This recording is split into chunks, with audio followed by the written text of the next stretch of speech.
मित्रांनो, आज करूया चिकन रस्सा। इथे चिकन स्वच्छ धुवून हळद मीठ टाकून थोडंसं पाणी टाकून मी बॉईल करायला ठेवले। एक 10 मिनिटं बॉईल करून घ्यायचं आपल्याला।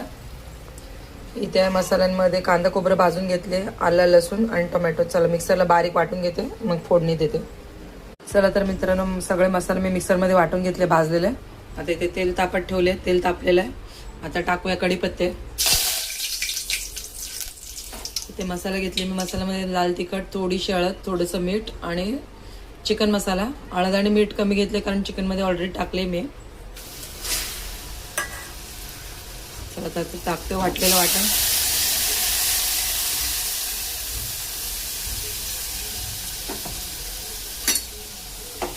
चला आता 2 मिनिटं परतून घेते मसाले।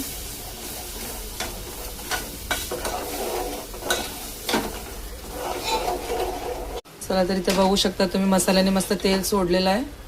आता टाकते याच्यात चिकन बॉईल केलेलं।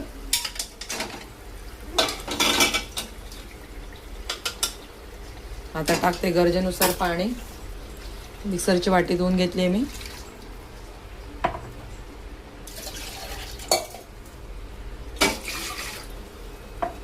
आता गरजेनुसार रस्सा ठेवू आपण पाणी वाढवून।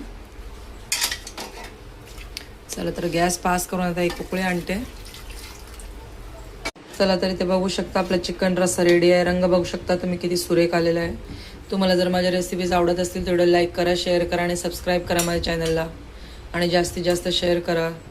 तुमच्या सबस्क्राईब केल्याने पैसे तर नाही जातील तुमच्या मोबाईलमधून, पण एखाद्याच्या चेहऱ्यावरती आनंद नक्कीच